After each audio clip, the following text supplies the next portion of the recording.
Writing resume is a very boring task. We all agree with that. It was for me too. But then, guys, a good resume is our passport to get the entry into a job. It helps us to land up in a job or to catch the eye of the recruiter. I'll give you an insight. You know what happens at the back end?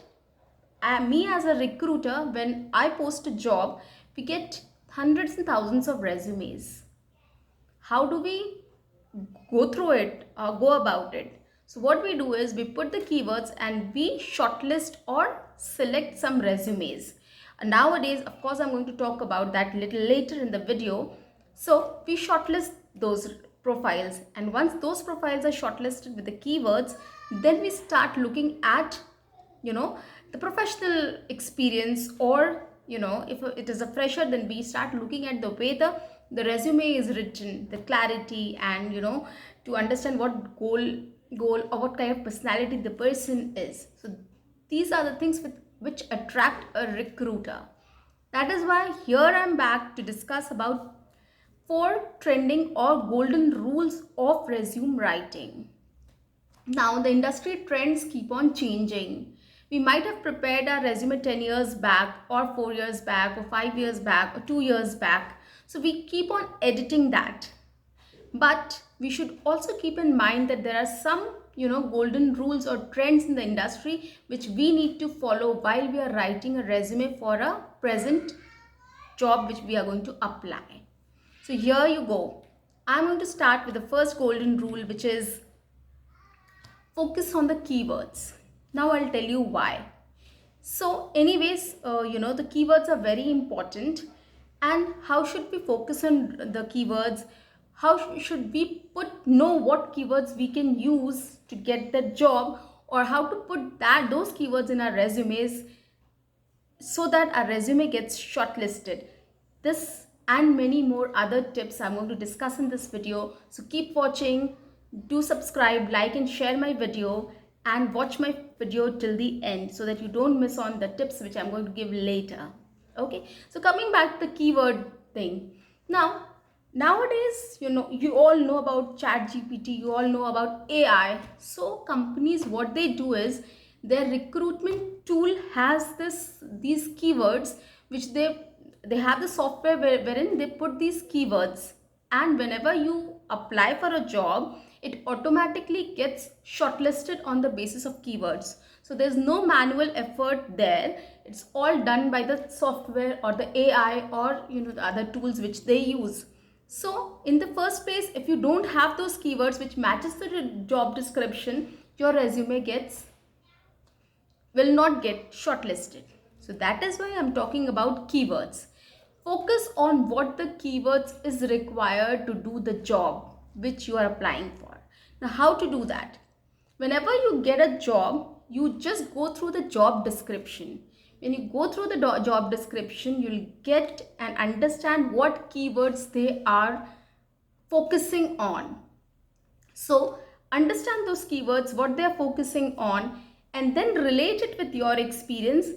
And when you write your professional summary about what work you have done, so you put those keywords with your experience, you frame a sentence and put it there. Okay, so that is very helpful. In this way, the keywords will also, the tool will also find the keyword, plus your resume will get shortlisted, and of course it will match the profile as well which you have applied for. So always focus on the keywords, get it from the JD, understand that, put it in your professional summary with reference to your experience, and start working on it.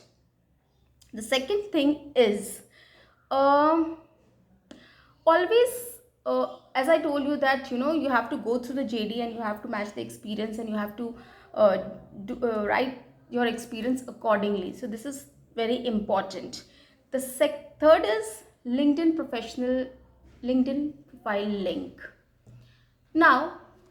Nowadays it's very important to give your LinkedIn profile link with your, when you put your name and your address and your phone number and your email ID, after that you put a LinkedIn link also there. Now, how to put it and the resume formats and everything, I'm going to discuss in my later videos which are going to come. Okay, so put that LinkedIn link there. With this adds to your resume strength. When the recruiter looks at it, he or she can go to your LinkedIn profile and check it out, and it adds value to your profile. That's it. Another one is whenever you write your experience or your skills or anything of such sort, you just try to quantify it with a matrix. Now, matrix doesn't mean that you have to write that, software testing tools 100%, or communication skills you can rate out of 5. No, it doesn't mean that. It's just that you have to quantify your add quantity to your achievement, so that the recruiter knows that okay, you have done this, okay, in a good way. Now I'll give you an example. If somebody is a sales professional, the person can write, I have achieved the achieving target by 100% in consequently in 2 quarters. Okay, if you are a project manager, you can probably write delivered projects on time, for consecutive 2 years or 5 years, or so those things. This is the way, it is quantifying the metrics, quantifying your skill sets or your skills or your work what you have done, which also means that you don't have to write your day-to-day work what you do. Basically, you have to put in these metrics to justify that. You can also add, I have led a team of 10 people to achieve the company target. So this also quantifies. This is you are showing some metrics, you are quantifying your job, so which shows that okay, you have achieved something. And then probably during the interviews you can probably tell them in detail.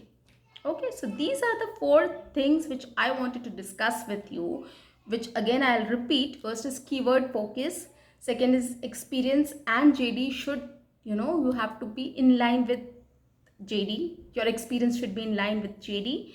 Third is your LinkedIn profile. Link has to be there in your resume. And 4 is whatever you write about your professional experience, you just quantify it. Just put some metrics on it so that person knows, okay, you have achieved something. You have,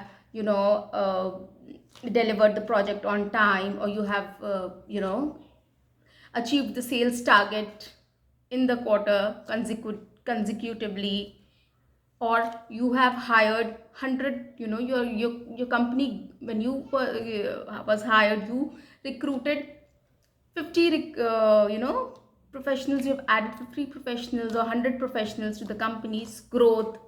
So these are the metrics.